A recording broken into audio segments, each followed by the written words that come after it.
Hola, hola, hola. Buen día. Buen día, estimados alumnos. Vamos a empezar la clase del cursillo del día de hoy. Es un tema bastante interesante. Buenos días, Jennifer. Buenos días a todos. Vamos a empezar a compartir las diapositivas. Si hubiese alguna pregunta, por favor, al final de la clase, alguna duda, lo mismo.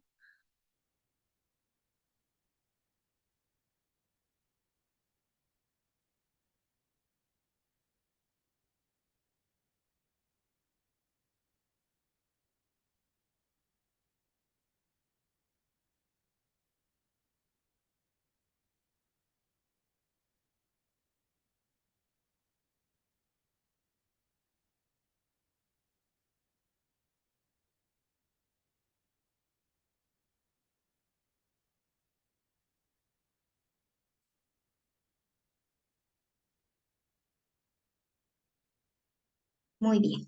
Listo.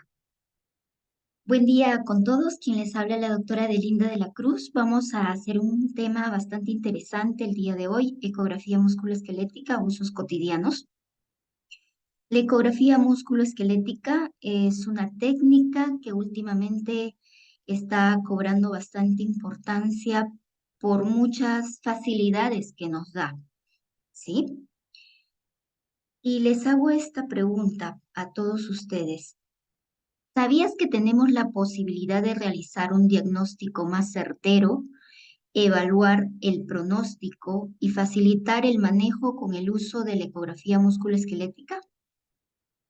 ¿Sabían que podemos hacer diagnóstico más certero, evaluar pronóstico y también nos sirve para el manejo? ¿Lo sabían? Ahora vamos a verlo, ¿sí? Listo.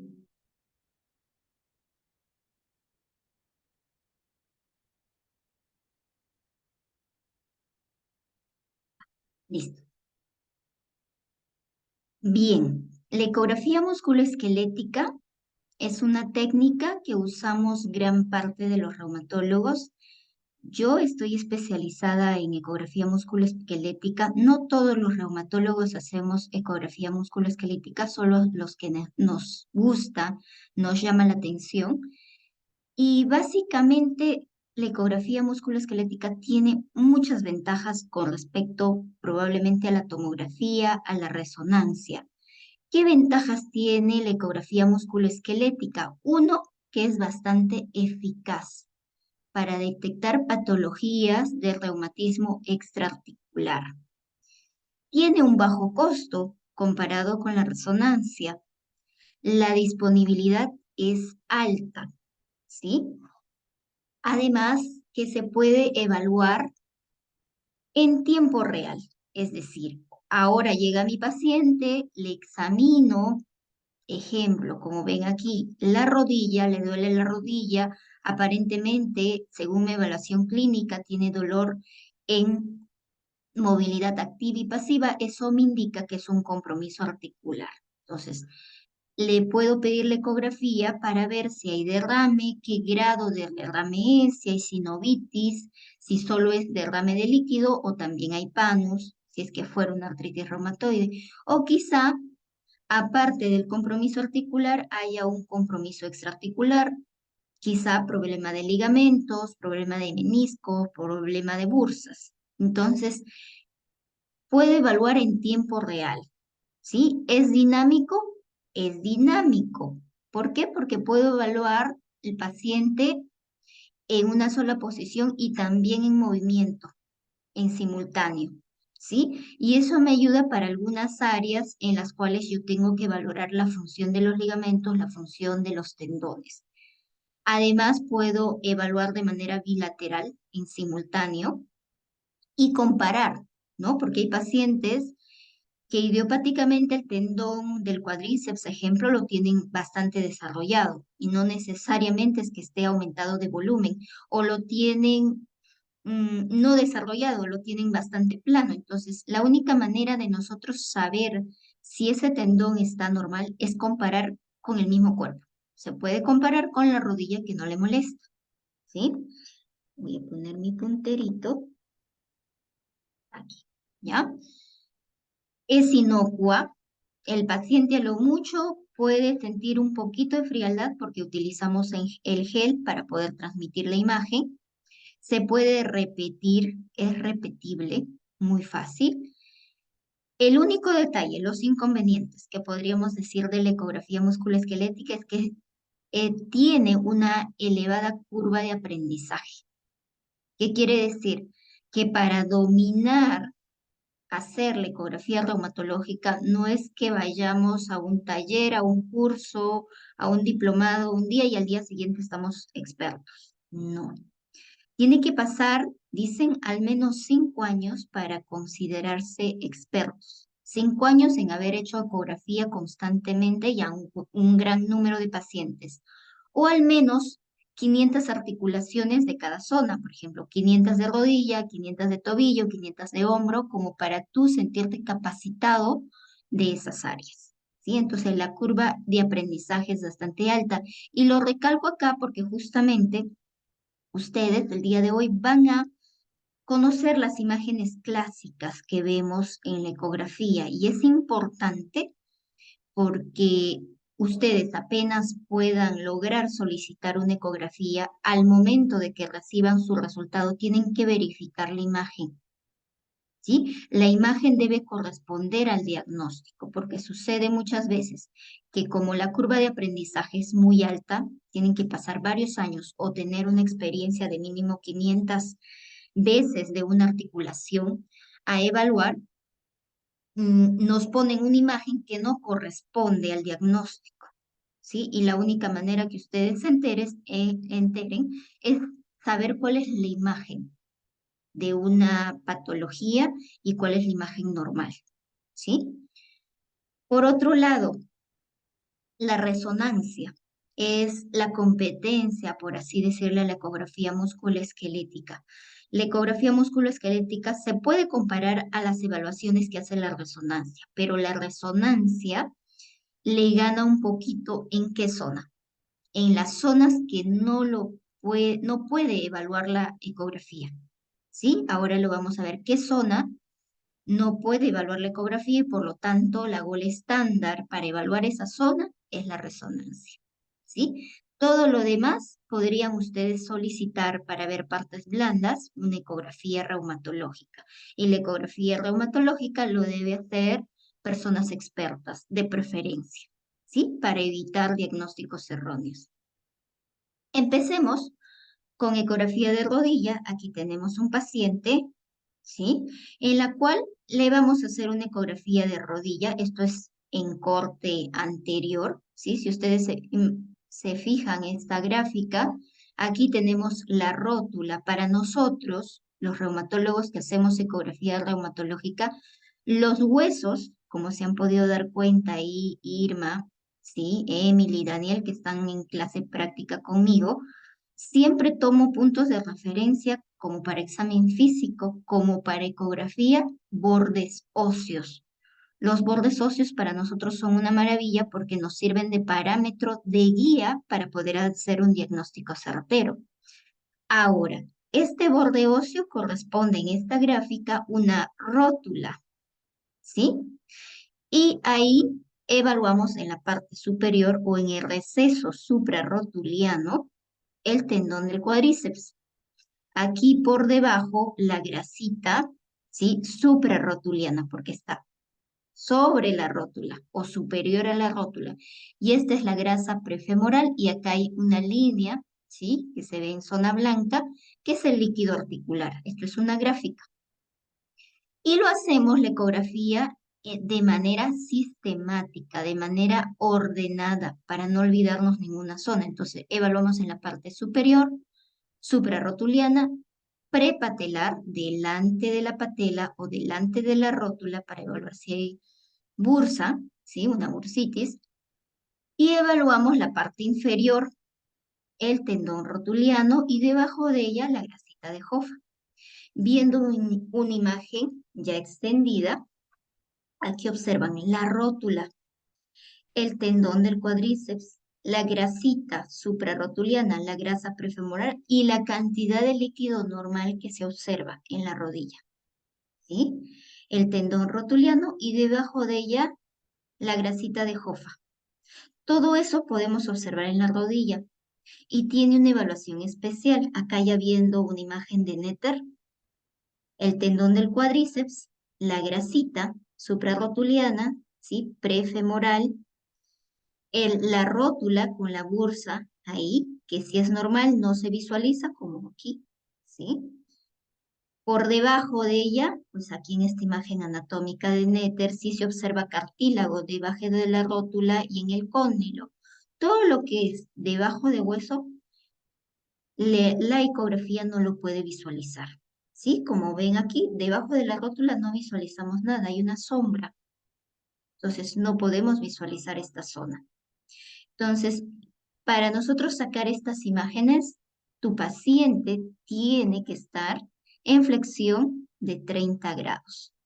Porque en extensión, la rótula no se visualiza bien, los tendones tampoco, pero en flexión de 30 grados, como en esa posición también en el examen clínico, buscamos los tendones y los puntos dolorosos, como se pueden dar cuenta, 30 grados se visualiza la rótula con mayor facilidad. Sí, entonces nosotros podemos hacer la evaluación más tranquilamente y las imágenes se ven perfectas. ¿Sí? Entonces visualizamos partes blandas. En el receso suprarrotuliano evaluamos el cuádriceps, ¿sí? El recto femoral, ¿sí? El vasto lateral, vasto medial, vasto intermedio y el fémur, el hueso. Entonces también visualizamos músculo. Le hacemos flexión máxima al paciente y evaluamos cartílago. Podemos visualizar el cartílago que normalmente se ve como una imagen anecogénica, como pueden visualizar aquí. Entonces, puedo ver cartílago también. Entonces, en esta imagen vemos cartílago y aquí también. Y si ustedes se dan cuenta, esto de aquí. Si ustedes se dan cuenta, esta imagen es más oscura y esta imagen es más gris, ¿no? Es más hipocogénica, hiperecogénica. Esto lo podemos hacer con maniobras de los botones de la ecografía, ¿no? Esto tiene menos ganancia y esto tiene más ganancia. Son términos solo ecográficos que no es el momento de que lo aprendan, pero sí se puede cambiar los colores en la ecografía y ambos cartílagos son normales. Y si ustedes se dan cuenta, el borde óseo del cartílago, es decir, este borde, siempre es más ancho, ¿sí? El ejemplo, les voy a colocar este, es más ancho que el borde sinovial, ¿sí? Si ustedes comparan y miden, este es más delgadito y este es más grueso. Eso es lo normal. Eso quiero que lo aprenda porque luego vamos a ver en la patología qué sucede. Entonces existe un borde superior, que es condrosinovial, y un borde inferior o profundo, que es el osteocondral. ¿Sí? Y hay mediciones que no es necesario que se lo sepan por ahora. Solo quiero que capten qué podemos ver en la ecografía. En la ecografía de rodilla podemos ver también ligamentos. En este caso podemos ver el ligamento medial, ¿sí? Entonces, en la zona medial, igual a 30 grados de flexión, podemos ver el ligamento. Los ligamentos siempre se ven hiperecogénicos. Aquí se puede ver parte del menisco, esto es la tibia y este es el fémur. La zona medial, la zona de la pata de ganso, también lo podemos observar. Aquí lo tenemos, ¿sí? Esto es lo normal, observar la pata de ganso. El ligamento, aquí, la cintilla iliotibial, esta de acá, esta imagen, la vemos también aquí, ¿sí? La vemos también ahí. Entonces, también podemos ver la cintilla iliotibial.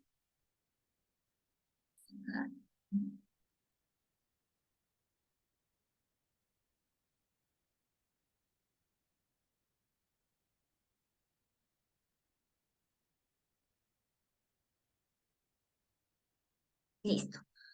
Aquí otra imagen del ligamento colateral lateral. Esto es una imagen gráfica, el ligamento colateral lateral, la fíbula, ¿sí? Y por acá el tendón popliteo con el músculo popliteo. ¿sí? También podemos verlo. Aquí vemos el ligamento colateral lateral. Para poder hallar este ligamento hay que hacer muchas maniobras. Una vez que lo aprendes ya no se te olvida, pero siempre es importante para nosotros ubicar los bordes óseos. Tienes que ver esta imagen, ¿sí? Que es un borde de la parte del fémur, esta zona tibial, y tienes que ver la cabeza del peroné o la fíbula, ¿sí? Ubicando estos bordes, puedes tú visualizar el ligamento colateral lateral, solo que para generar esta imagen a veces nos cuesta al inicio cuando aprendemos. También observamos el tendón del bíceps femoral, ¿sí? Y también la banda iliotibial, que si ustedes observan, se parecen, ¿sí? Pero en realidad son dos estructuras diferentes y hay que diferenciarlos, ¿sí? Una es más gruesa, ¿sí? De inserción más ancha, otra es más delgada y la inserción, el área de inserción es más pequeña, ¿sí? Esto es el bíceps femoral y esto es la cintilla iliotibial. También podemos visualizar la zona posterior, ¿sí? La zona posterior también podemos observar parte de la pata de ganso, ¿sí? Lo observamos, pero en corte transversal, ¿sí? El semitendinoso, ¿sí? Que está aquí en corte transversal, el gracilis o recto interno y el sartorio, ya en la parte posterior, cuando cruza. En la parte posterior también es importante evaluarlo porque aquí vemos el músculo, el gastrocnemio medial, ¿sí?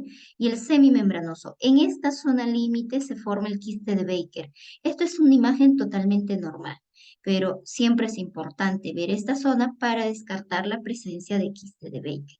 También observamos paquetes vasculares, la arteria, la vena, el nervio. También podemos observar. Aquí también en la rodilla posterior, corte transversal, los nervios peroneo superficial y peroneo profundo. También se observa el nervio. Para estudio de nervios, ligamentos, hay que saber la ecoestructura. ¿Cómo diferencian un nervio de un ligamento o un tendón? Ligamentos y tendones por lo general siempre son hiperecogénicos. En cambio, la estructura de un nervio es puntiforme.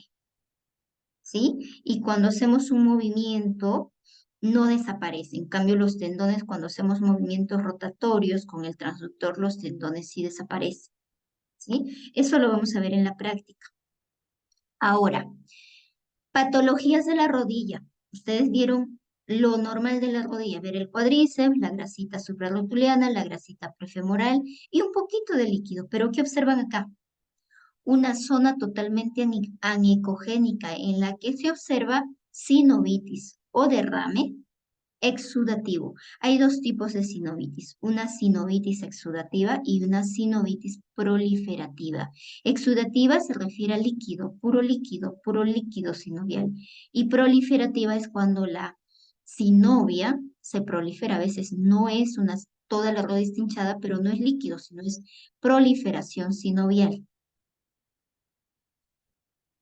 Otra patología que podemos ver aquí, las bursas. Las bursas, como ustedes saben, de la parte de teoría de anatomía, que las bursas normalmente no se visualizan, ¿sí? ¿Cuándo se visualizan? Cuando se hacen patológicas. Y efectivamente, acá vemos una bursa, ¿sí? Prerrotuliana con líquido, ¿sí? Ya se visualiza en corte transversal y en corte longitudinal. Otra bursa, esto es una bursitis exudativa, ¿sí? Puro líquido. Y aquí es una bursitis mixta. ¿Por qué? Porque hay líquido y hay proliferación sinovial. Miren, proliferación sinovial, esta zona gris. Y esta zona anecogénica es el derrame sinovial. Entonces, es una sinovitis mixta. ¿Por qué? Porque hay una sinovitis exudativa más una sinovitis proliferativa. ¿Sí? ¿Qué más podemos observar en la ecografía? Podemos observar los bordes óseos, como les decía. Esto es el borde óseo medial de una rodilla, en la cual observamos excrescencias óseas, protrusiones óseas, ¿sí? Crecimientos óseos. A esto denominamos osteofitos. que son manifestaciones de artrosis. Lo mismo aquí, en la zona medial, aquí está el menisco, ¿no? La zona medial, el osteofito, el otro osteofito, y aquí observamos un menisco protruido. También podemos ver meniscopatías mediante la ecografía, problemas de menisco. Y el ligamento colateral medial, que normalmente se debe observar recto. Aquí, ¿qué está pasando? Está protruido. Lo mismo aquí, osteofitos gigantes, el menisco un poquito protruido y el ligamento totalmente distendido. ¿Sí? Aquí vemos el ligamento muy bien, ¿sí? No está distendido, pero aquí vemos un menisco un poco heterogéneo. O sea, hay una meniscopatía. Parece un desgarro, ¿sí? En la zona posterior, como les mencionaba, ¿sí? Vemos el semimembranoso, el gastronemio, que están desplazados. ¿Por qué? Porque apareció un quiste, el llamado quiste de Baker, que es un quiste popliteo, un quiste de la zona poplitea. Esto es la base del quiste, el cuello del quiste y el cuerpo del quiste, que tiene bordes regulares. Esto es un corte transversal y este es un corte longitudinal. Toda imagen patológica la debemos de visualizar en dos cortes para corroborar. ¿Sí? El quiste de Baker, qué bueno lo tratamos.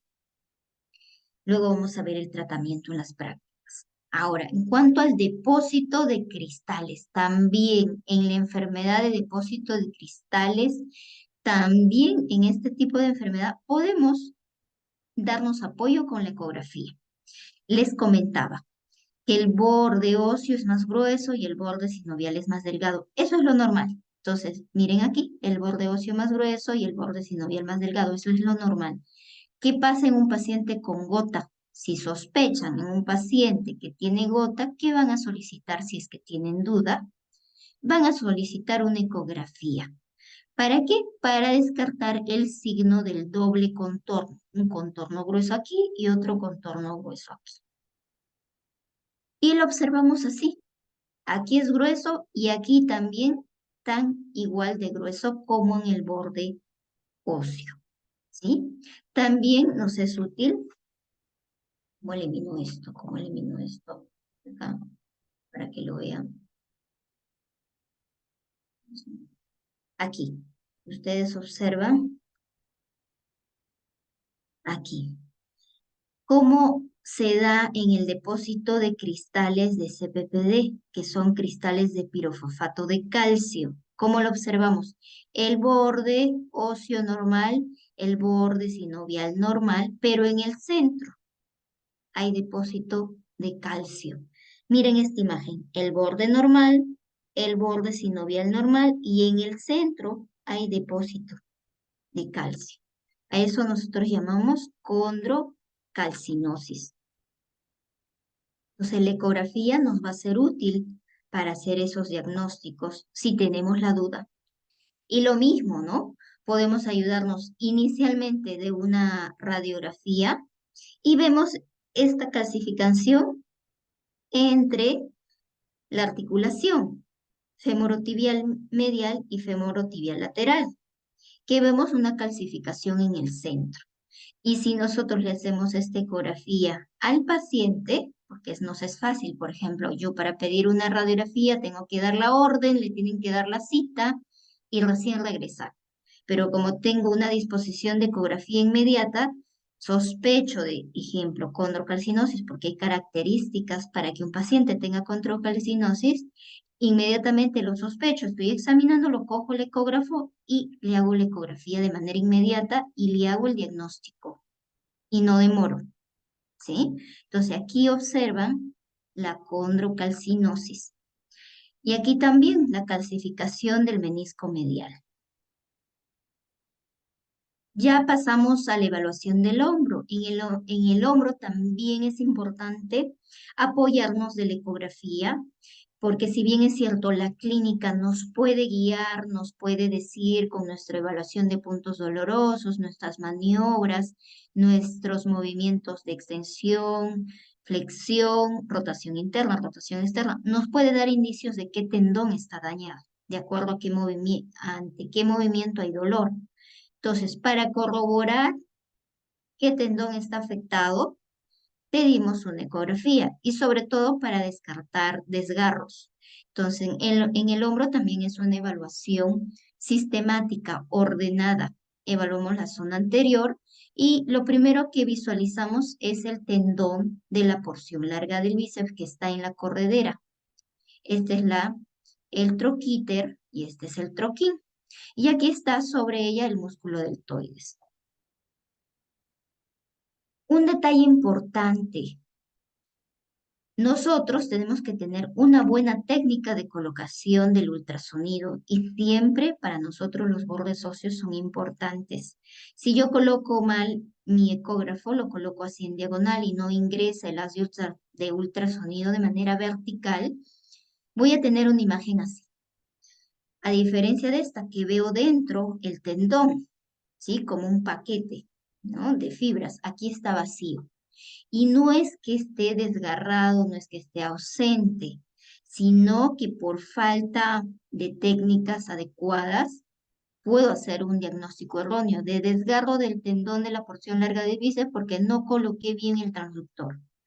¿Sí? Entonces, por eso quiero que se fijen bien las imágenes. Aquí los bordes óseos se ven muy bien y el tendón dentro. ¿Sí? Aquí no, los bordes óseos no se ven muy bien y por lo tanto esta imagen no corresponde. ¿Sí? Ahora, entonces, esto se debe a una propiedad que tiene la ecografía que se llama anisotropía. ¿Sí? La anisotropía es una imagen hipocogénica que se forma cuando nosotros colocamos el transductor de manera oblicua, no perpendicular, ¿sí? Al hueso, al borde óseo, ¿sí? Y nos puede hacer un diagnóstico erróneo. Entonces, tienen que saber cuál es lo normal y cuál es lo patológico. Aquí colocamos bien el mismo paciente, el borde óseo, claro, está irregular, está medio patológico, ¿sí? Y también dentro de ella está el tendón de la porción larga del bíceps. Y no es que esté desgarrado, ¿sí? Y lo visualizamos también en corte longitudinal, que se ve como una imagen en paralelo, las fibras en paralelo, hiperecogénicas en paralelo. La misma imagen, si yo no coloco bien, puedo observar el tendón así, ¿sí? Medio heterogéneo, y esto es anisotropía. También puedo observar el receso posterior del hombro. Ahí observo la articulación glenohumeral, esta zona, el labrum glenoideo, y esto es un corte transversal. En esta imagen yo podría ver derrame, ¿sí? En la zona que yo puedo ver derrame en el hombro es en la zona posterior. Hallar derrame clínicamente en el hombro mediante semiología es muy complicada, salvo que sea un derrame abundante. Entonces, si tú sospechas de derrame en el hombro, se tiene que solicitar ecografía para hacer esta imagen y ver el derrame en esta zona. También vemos el tendón supraespinoso, ¿sí? Que se ve hiperecogénica en su corte longitudinal como un pico de ave gigante y en su corte transversal como una media rueda. ¿Sí? Esto es lo normal. Entonces, cuando ustedes pidan la ecografía del tendón supraespinoso, deben mostrarse así, una semirueda y un pico de ave en ambos cortes. Ya es la parte patológica. Aquí vemos una sinovitis de la porción larga del bíceps, en la cual observamos el tendón del bíceps en cuyo alrededor hay líquido, hay derrame. ¿Sí? Es una tenosinovitis. Y este derrame yo lo debo corroborar en el corte transversal. Aquí está el tendón y aquí está el líquido. ¿Sí? Ahí el diagnóstico sería una tenosinovitis del bicipital. Esto es de una de mis pacientes que tenía tenosinovitis abundante. Fíjense, aquí está el tendón y alrededor hay abundante líquido. Y este es en el corte longitudinal también con abundante líquido. Cualquier patología hay que corroborarlo en ambos cortes, en el corte corto, en el corte largo o corte transversal o corte longitudinal. Aquí otra patología, esta es la corredera, ¿sí? Bicipital, y aquí está el tendón del bíceps subluxado. No está en su lugar, sino está subluxado. ¿Por qué?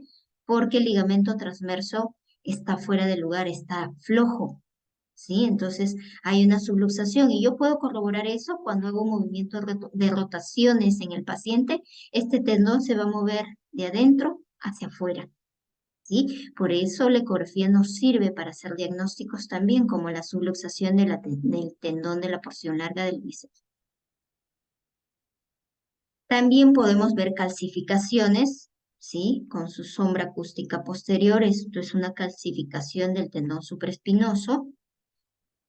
También podemos ver desgarros. Esto es la cabeza del húmero, esto es la piel, esto es el deltoides. La semirrueda, ¿dónde está? No está el supraespinoso. Entonces está ausente y hay un signo de la interfaz, esta línea blanca. Esto me indica que hay un desgarro. Observo bien y no hay tendón del supraespinoso, ¿sí? Hay un desgarro total del tendón supraespinoso.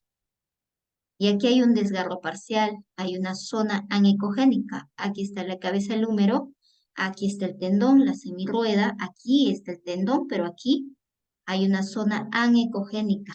Y lo mismo debo corroborar en el corte transversal, que es esta imagen, y en el corte longitudinal. Debe verse la anecogenicidad o zona negra en ambos cortes. El signo de la interfaz también lo podemos ver aquí. Si nosotros observamos el hueso y yo veo esta línea, esto me indica o es un signo de desgarro. Entonces, aquí observo bien y sí, efectivamente hay un signo. Este es el tendón del supraespinoso. Si ustedes se dan cuenta, esta es la cabeza del húmero. Esto es el tendón del supraespinoso que debe ir como una semirrueda en toda su extensión, ancho en todo su sentido, en toda su extensión, pero aquí, fíjense, si ustedes miden el ancho, aquí está ancho y aquí está más delgado, que había un desgarro. Y el deltoides ocupó su lugar y se ha un poquito hundido. Esto se llama el signo, aparte del signo de la interfaz, es el signo de la rueda pinchada, ¿sí? Entonces hay una tendinitis del supraespinoso o tendinopatía del supraespinoso con un desgarro parcial con signo de interfaz en el tendón supraespinoso. Y aquí se ve el signo de la rueda pinchada más notorio. Miren, este es el tendón supraespinoso que se debe ver como una semirrueda, pero esta rueda está desinflada. Signo de la rueda pinchada. Aquí se ha roto y ha sido ocupado por el músculo deltoides. Y esto mismo, si yo hago un corte transversal, observo el pico de ave y acá hay una zona hipoecogénica. Hay una discontinuidad del tendón. Aquí mismo en el hombro visualizamos una bursitis subdeltoidea.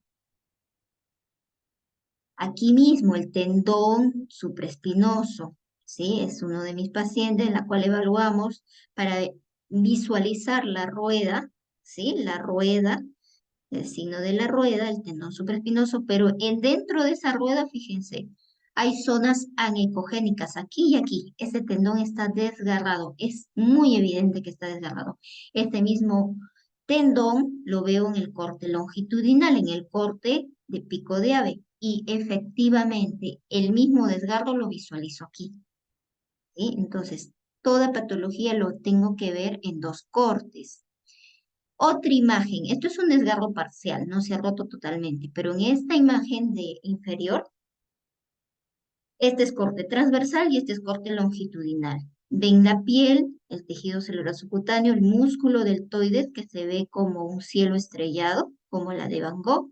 Igual aquí en corte longitudinal como es plumilla de ave, como signo de plumilla de ave, pero debajo de ella debería estar el pico de ave. ¿Qué hay? Nada. Debajo de esto, del deltoides, debería estar la semirrueda. ¿Qué hay? Nada.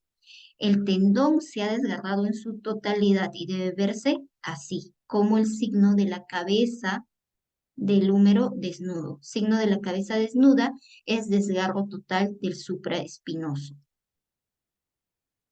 También visualizamos músculos, como les he comentado, en el corte longitudinal vemos como si fuese plumilla de ave, ¿sí? Como unas plumillas de ave. Y en el corte transversal el músculo lo vemos como un cielo estrellado. Desgarro del músculo, ¿sí? Zonas anecogénicas, aquí también otro desgarro del músculo, aquí otro desgarro, ¿sí? Este es el sóleo, ¿sí? Este es el gastrocnemio interno. Entre ellas ha habido un desgarro. Pasamos a lo de la mano. En la mano también podemos observar los tendones, ¿sí? La parte muscular, la parte articular. Entonces, la mano sí son estructuras mucho más pequeñas, ¿sí? Por ejemplo, los tendones extensores de la mano, ¿sí? En su zona distal están divididas, ¿no? En este corte lo vamos a ver así, una imagen hiperecogénica acá y aquí. En la zona de la falange medial, a este nivel, miren, son los mismos tendones, ¿sí? El profundo y los superficiales, el profundo y los superficiales. Y a nivel, ¿sí? De las metacarpo, ¿sí? Vemos solo uno que todavía no se ha bifurcado. Entonces hay que ver en qué zona estamos para poder ver cómo se ve el tendón extensor en determinada zona. Por ejemplo, en las metacarpos se ve solo esta imagen. En las falange proximal se ve tres imágenes, una inferior y otras dos superiores. Y en las distales solo dos. Por eso es importante saber anatomía para poder decir cuál está bien y cuál está mal. También podemos observar las articulaciones metacarpofalángicas, tanto en corte longitudinal como en corte transversal. Aquí en corte longitudinal observamos, ¿no? La metacarpo, la falange proximal, ¿sí? La zona articular, la grasita, ¿sí? El tendón extensor, el tejido subcutáneo y la piel, ¿ya? Y lo mismo en esta misma zona en corte transversal, ¿sí? El tendón extensor, el metacarpo y la grasita y las arterias digitales que están al costado. Lo mismo, estos son los tendones flexores que también podemos observar en la palma de la mano. ¿Sí? También tienen estructuras y hay que saber si estamos a nivel de metacarpo, de la falange proximal, de la falange media y de la falange distal. En cada zona tiene diferente imagen, como pueden observar. ¿Sí? Esto es una imagen gráfica y esto es la imagen ecográfica. Entonces, en esta imagen, por ejemplo, nosotros observamos las metacarpofalángicas, la cabeza de los metacarpos, los músculos, ¿sí? Que se ven un poco hipocogénicos, lumbricales de los dedos, y los tendones flexores aquí, que son zonas hiperecogénicas, ¿sí? Comparado con el resto, tendón flexor superficial y tendón flexor profundo, superficial y profundo y las arterias al costado, las arterias digitales que lo podemos colocar Doppler y podemos visualizarlas. El tendón flexor profundo, el tendón flexor superficial de los dedos. También podemos observar las poleas. El sistema de poleas estructuralmente en la mano tienen una gran función, es sostener los tendones, porque si estas poleas se rompen, los tendones se salen de su lugar. Estos sujetan a los tendones flexores. Entonces, a veces sucede que estas poleas, principalmente la polea 1, ¿sí? Que sostiene a nivel de la cabeza del metacarpo, esta polea que es como un túnel, es como un anillo que sostiene al tendón, se hincha. Se hincha y retiene al tendón. Y cuando se hincha, clínicamente, ¿qué observamos? El dedo en gatillo. ¿Sí? ¿Por qué? Porque esto está sujetándolo, pasa el tendón flexor y se queda atrapado y el dedo se queda flexionado. Luego lo tratan de estirar y con un poco de dolor logra extenderse porque el tendón es difícil pasar por este túnel, por la polea A1. ¿Sí? Entonces, la polea 1 también lo podemos ver en la ecografía y se ve como una imagen anecogénica aquí. ¿Sí? Entonces, sumamente delgada. En patologías, por ejemplo, hace unos 3 días he visualizado una polea más o menos de este tamaño, bastante hinchada. Aquí se ve sumamente delgadita, ¿sí? A nivel de la cabeza del metacarpo. Aquí está la articulación y aquí está el tendón flexor. También a nivel de las metacarpofalángicas vemos la articulación, un poco de derrame y sinovitis proliferativa. Le colocamos Power Doppler y tiene Power Doppler positivo. Entonces está activo la sinovitis. Y esta es una ecografía de una paciente con artritis reumatoide. Y la ecografía no solo me sirve para decir que hay derrame, que está activo, me sirve para diferenciar enfermedades también. Fíjense, en la artritis reumatoide el ecodoppler es articular. En cambio, en la artritis psoriásica, la ecodoppler positivo, la Doppler, es positivo no solo en la parte articular, sino también en la parte tendinosa, ¿sí? Fíjense en los tendones flexores también, a diferencia de la artritis reumatoide. También observamos osteofitos, ¿sí? Podemos ver biecográficamente artrosis incipiente de interfalángicas distales, de interfalángicas proximales. Aquí vemos osteofitos pequeños. Esto es un signo de artrosis. También vemos en la mano el signo del doble contorno, ¿sí? Signo del doble contorno en la gota y depósito de microcristales de calcio, el spot, lo que llamamos, en CPPD, en la enfermedad por depósito de pirofosfato bicálcico. En la mano también observamos el cartílago, lo normal, cartílago irregular, leve y cartílago irregular moderado. Podemos hacer diagnóstico de artrosis. Y lo que les decía en la clase, en la primera clase, la dactilitis, que es una manifestación de las espondiloartropatías seronegativas. Aquí observan un dedo con dactilitis, pero ecográfica, ¿sí? ¿Qué tiene? Cuando ustedes vean un dedo en salchicha o dactilitis, ¿qué está pasando por dentro? Miren, las poleas se han hinchado, ¿sí? El tendón está heterogéneo, los tendones flexores, y también hay artritis, tenosinovitis con líquido y alteración de poleas, y el tejido celular subcutáneo también está hinchado, ¿sí? Está edematizado. Es una dactilitis. Y la dactilitis es una característica de las espondiloartropatías seronegativas y básicamente de todas las espondiloartropatías seronegativas, ¿de cuál principalmente? De la artritis psoriásica. Y aquí observamos una tenosinovitis de una de mis pacientes y vemos el tendón flexor profundo, se nota mejor, ¿no? Y el tendón flexor superficial con un poquito de power doppler y alrededor gran derrame. Es una tenosinovitis y al costado están las arterias, ¿sí? Las arterias digitales. La misma imagen nosotros tenemos que corroborar en el corte longitudinal. Acá hay líquido y aquí también esto es una tenosinovitis del cuarto tendón flexor de la mano izquierda. Ahora veamos algo de ecografía en enfermedades inflamatorias. Todas las enfermedades inflamatorias, la CDTC, puede ser también las vasculitis. ¿Para qué nos es importante? Para detectar enfermedad temprana, evaluar actividad de la enfermedad una vez diagnosticada y monitoreo del tratamiento. ¿Qué cosa observamos? Power Doppler, ¿sí? Escala de grises y Doppler color en el caso de vasculitis.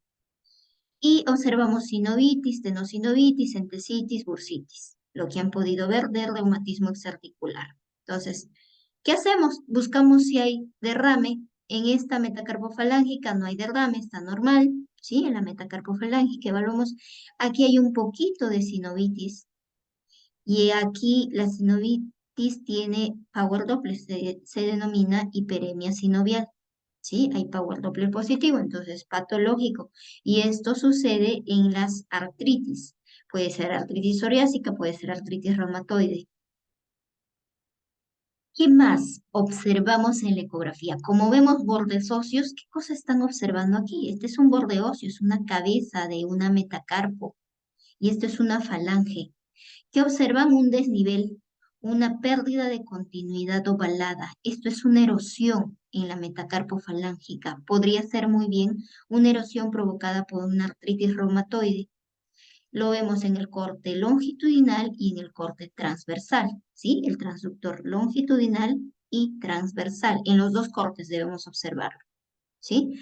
Y hay un orificio, una cavidad. Esto es una erosión. La ecografía nos sirve para el diagnóstico temprano de erosiones, ¿sí? Por eso es importante pedirle, si hay diagnóstico temprano de artritis reumatoide, le pedimos una ecografía reumatológica para descartar si tiene erosiones tempranas, porque dependiendo de ello va a tener un pronóstico malo o un pronóstico bueno. Y de acuerdo a ello, yo puedo dar un tratamiento un poco más agresivo para ganarle a la artritis y darle su tratamiento adecuado y se pueden activar lo más pronto posible.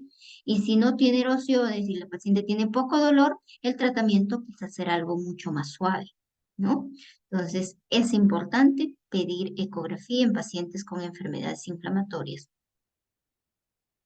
Y tenemos unas escalas, en este caso una escala semicuantitativa. Esto es una también evaluación, ¿sí?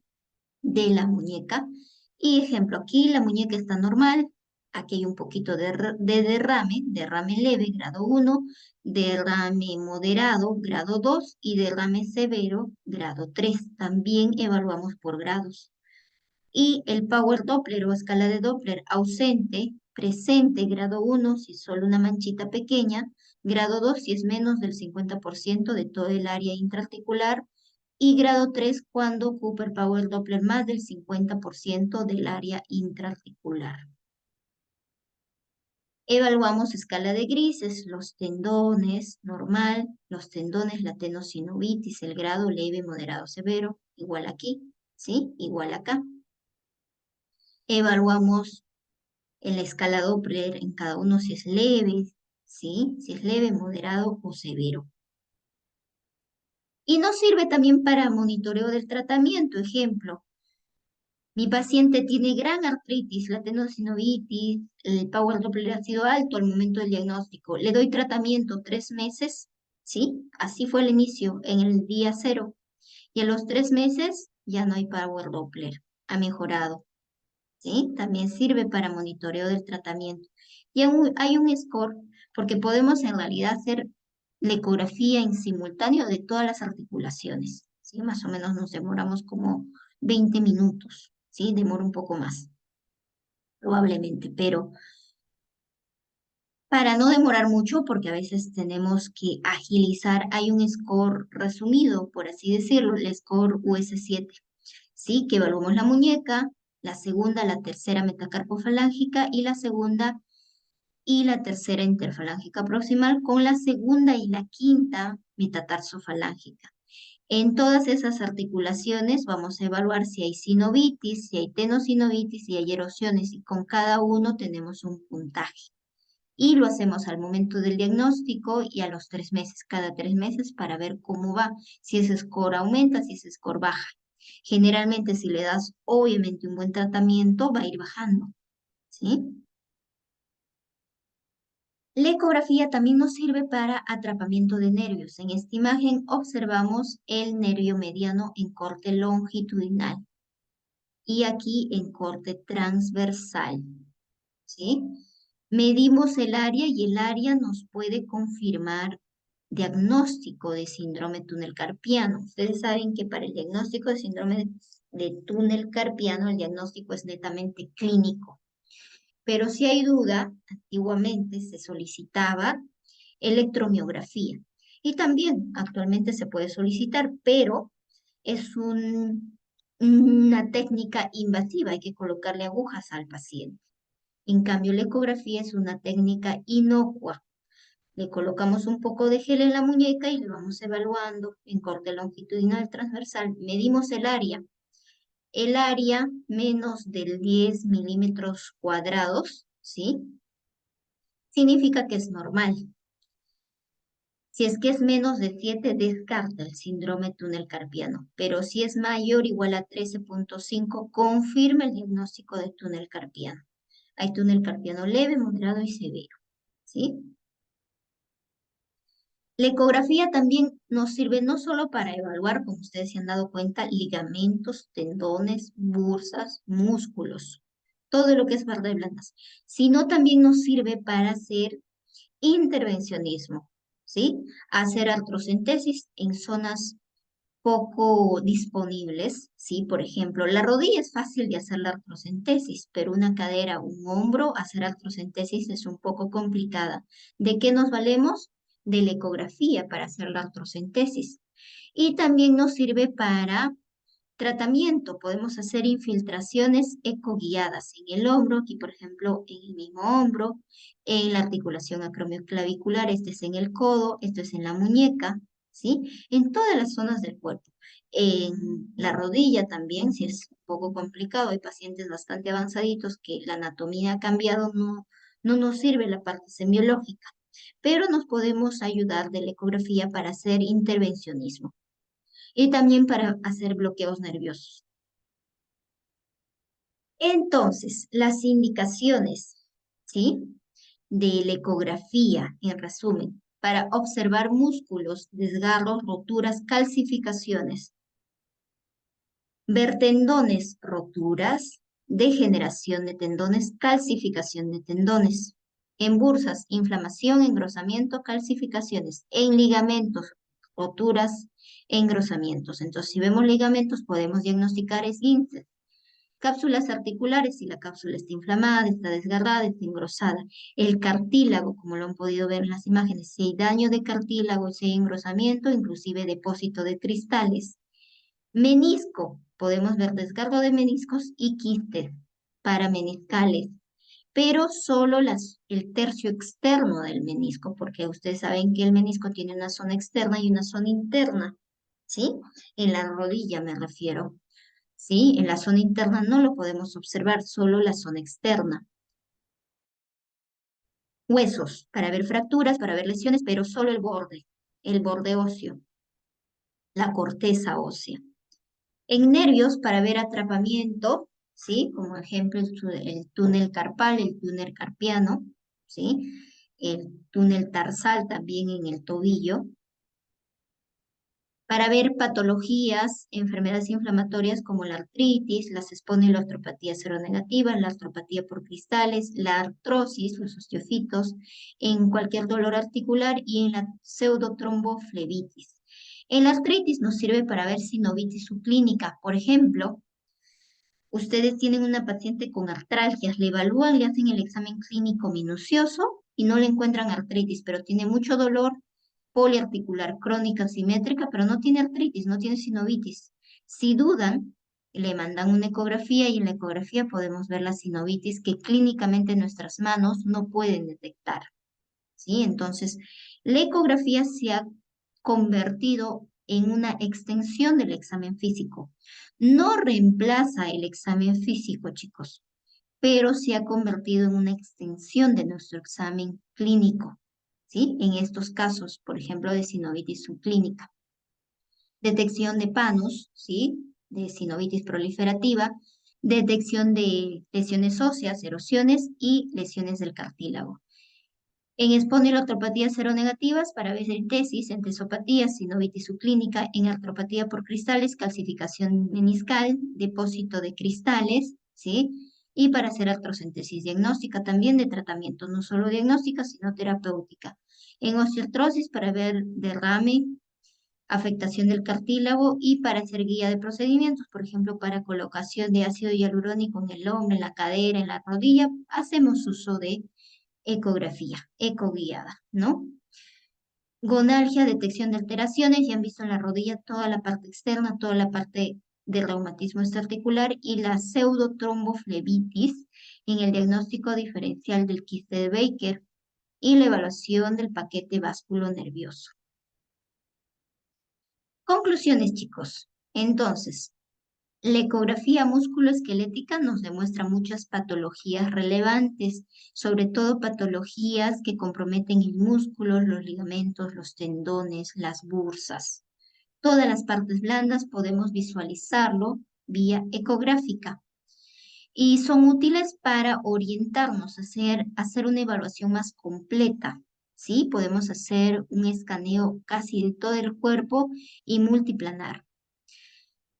Pero tenemos una cierta desventaja, ¿sí? Hay zonas acústicas que no lo podemos visualizar. Ejemplo, la rodilla. Hay una zona medial de la rodilla que les enseñé detrás de la rodilla y en el centro de la rodilla, el cartílago detrás de la rodilla de la rótula. El menisco, la zona central y los ligamentos cruzados no se pueden visualizar en toda su extensión. Sí se puede visualizar un poco, pero no en toda su extensión en la ecografía. Entonces, la ecografía tiene su limitación en estas zonas más profundas. Entonces, la GOL estándar para evaluar cartílago en la rodilla, en la zona posterior de la rótula, para descartar condromalacia, para descartar meniscopatía, desgarro de menisco y ligamentos cruzados, la GOL estándar es la resonancia, ¿sí? Es la excepción. ¿Ya? Entonces, yo no podría decir hacer la ecografía y alguien me dice descartar desgarro de menisco.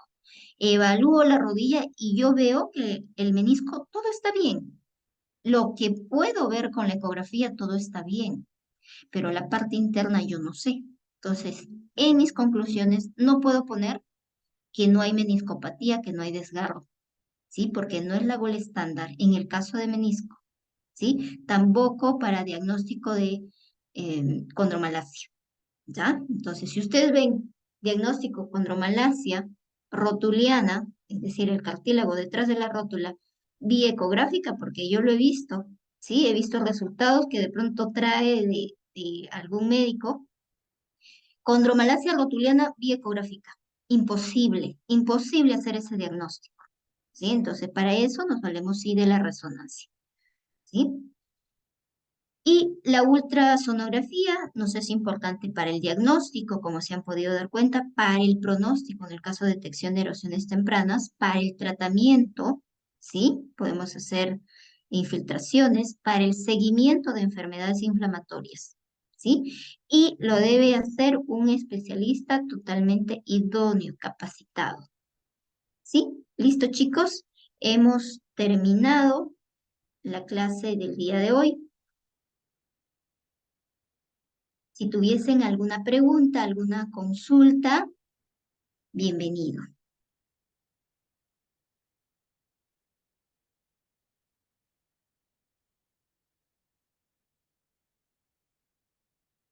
Y así como hemos evaluado, visto las imágenes de ecografía de hombro, ecografía de mano, ecografía de rodilla, hacemos ecografía de codo, ecografía de muñeca, de cadera, de tobillo, de pies, de todas las zonas del cuerpo, de toda la parte musculoesquelética, hacemos la ecografía.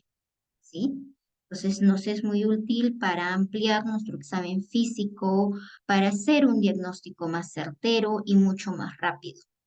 Y hacemos en simultáneo, rapidísimo. Entonces, por ejemplo, si ustedes quisieran evaluar sinovitis, desgarro de músculo, podrían pedir una resonancia, es cierto, ¿sí? Podrían pedirlo y les saldría el resultado, pero tiene alto costo y no podrías pedirle de 2 hombros, de 2 rodillas, de 2 caderas en simultáneo, porque saldría muy costoso. Pero sí podría evaluar el diagnóstico. Entonces, para que sea un diagnóstico más eficaz, más rápido, de primera instancia podemos solicitar ecografía. ¿Sí? Listo, chicos. No habiendo consultas, damos por terminado la clase del día de hoy. De igual manera, cualquier duda que tengan, por favor, me escriben por interno. Con mi grupo de práctica, por favor, mañana nos vemos en el consultorio externo de reumatología, ¿sí? A las 8 de la mañana. Listo, chicos. Muchas gracias. Cuídense. Hasta mañana, doctora. Hasta mañana. Gracias, Hasta luego, Rocío. doctora, Hasta mañana, gracias. hasta mañana. Gracias, doctora. Irma, nos vemos, nos vemos. Cuídense, estudien, por favor. Vayan leyendo, estén atentos a sus prácticas.